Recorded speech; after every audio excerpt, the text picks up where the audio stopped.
बार एक गांव में बहुत से महात्मा आकर यज्ञ कर रहे थे। अब वह वृक्षों के पत्तों पर चंदन से श्री कृष्ण का नाम लिखकर पूजा कर रहे थे। वह जगह गांव से बाहर थी। वहां एक आदमी अपनी बकरियों को रोज घास चराने जाता था। साधु हवन यज्ञ करके वहां से जा चुके थे, लेकिन वह पत्ते वहीं पड़े रह जाते। तभी घास चरती बकरियों में से एक बकरी ने वह कृष्ण रूपी नामक पत्ती को खा लिया। जब आदमी सभी बकरियों को घर लेकर गया, तो सभी बकरियां अपने बाड़े में जाकर में करने लगी, लेकिन वह बकरी जिसने कृष्ण नाम को अपने अंदर ले लिया था, वो में की जगह श्री कृष्ण करने लगी, क्योंकि उसके अंदर कृष्ण वास करने लगे थे। उसका मैं यानी हम तो अपने आप ही दूर हो चुका था। जब सब बकरियां उसको कृष्ण कृष्ण कहकर कहते सुनती तो वह कहती है, यह क्या कर रही हो? अपनी भाषा छोड़कर ये क्या बोले जा रही हो? मैं बोल। तो वह कहती है, कृष्ण नाम रूपी पत्ता मेरे अंदर चला गया है, मेरा तो मैं भी चला गया।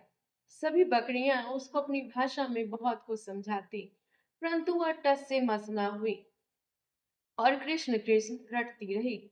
सभी बकरियों ने यह निर्णय लिया कि इसको अपनी टोली से बाहर ही कर देते हैं, और वह सब उसको सींग और धक्के मारकर बाड़े से बाहर निकाल देती है। सुबह जब मालिक आता है, तो उसको बाड़े से बाहर देखता है, तो उसको पकड़कर फिर अंदर कर देता है, परंतु बकरियां उसको फिर सींग मारकर बाहर कर देती हैं। मालिक को कुछ समझ नहीं आता, यह सब उसकी दुश्मन क्यों हो गई है। मालिक सोचता है कि जरूर इसको कोई बीमारी होगी, तभी सभी बकरियां इसको अपने पास आने नहीं दे रही है। तो वो सोचता है कि एक बकरी के कारण कहीं मेरी सारी बकरियां बीमार न पड़ जाए। वह रात को उस बकरी को जंगल में छोड़ देता है।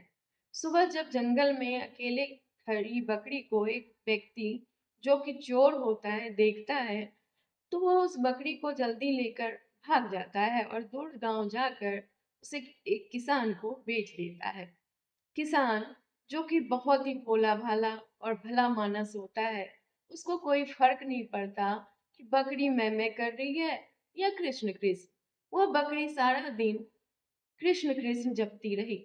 अब वह किसान उस बकरी का दूध बेचकर अपना गुजारा करता है। श्री कृष्ण के प्रभाव से बकरी बहुत ही ज्यादा और मीठा दूध देती है। दूर दूर के लोग उसका दूध उस किसान से लेकर आते हैं। किसान, जो कि बहुत ही गरीब था, बकरी के आने और उसके दूध की बिक्री होने से उसके घर की दशा अब सुधरने लगी। एक दिन राजा के मंत्री और कुछ सैनिक उस गांव से होकर गुजर रहे थे। उसको बहुत भूख लगी थी। तभी उन्हें किसान का घर दिखाई दिया। किसान ने उनको बकरी का दूध पिलाया।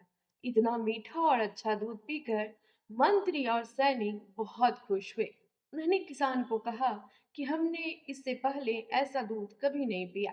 किसान ने कहा, यह तो बकरी का दूध है, जो सारा दिन कृष्ण कृष्ण करती रहती है।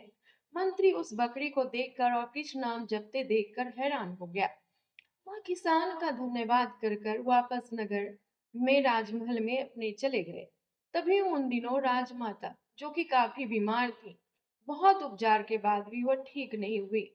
राजगुरु ने कहा, माता जी का स्वस्थ होना मुश्किल है, अब तो भगवान इनको बचा सकते हैं। राजगुरु ने कहा कि अब माता जी के पास बैठकर ज्यादा से ज्यादा ठाकर जी का नाम लो। राजा, जो कि काफी व्यस्त रहता था, वो सारा दिन राजपाट संभाले या माता जी के पास बैठे। नगर में किसी के पास भी इतना समय नहीं कि राजमाता के पास बैठकर भगवान का नाम ले सके। तभी मंत्री को वह बकरी याद आई, जो कि हमेशा कृष्ण कृष्ण का जाप करती थी। मंत्री ने राजा को इसके बारे में बताया। पहले तो राजा को विश्वास नहीं हुआ, परंतु मंत्री जब राजा को अपने साथ उस किसान के घर ले गया, तो राजा ने बकरी को कृष्ण नाम का जाप करते हुए सुना, तो वह हैरान हो गया। राजा किसान से बोला कि आप ये बकरी मुझे दे दो। किसान बड़ी विनम्रता से हाथ जोड़कर राजा से बोला, इसके कारण ही तो मेरे घर के हालात ठीक हुए। अगर यह आपको मैं दे दूंगा, तो फिर से भूखा मरूंगा। राजा ने कहा कि आप फिक्र न करो, मैं आपको इतना धन दे दूंगा कि आपकी गरीबी दूर हो जाएगी। अब किसान ने खुशी खुशी बकरी को राजा को दे दिया।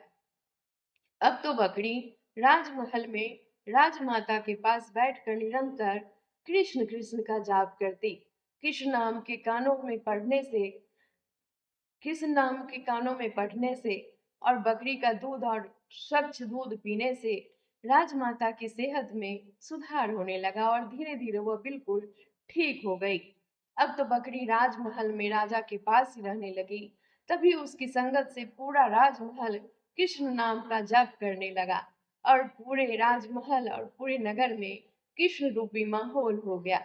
एक बकरी जो कि पशु है, कृष्ण नाम के प्रभाव से सीधे राजमहल में पहुंच गई और उसकी यानी हम खत्म हो गए। तो क्या हम इंसान निरंतर कृष्ण का जाप करने से भव से पार नहीं जाएंगे? हमें अपने आराध्य देव की शरण में जानी चाहिए।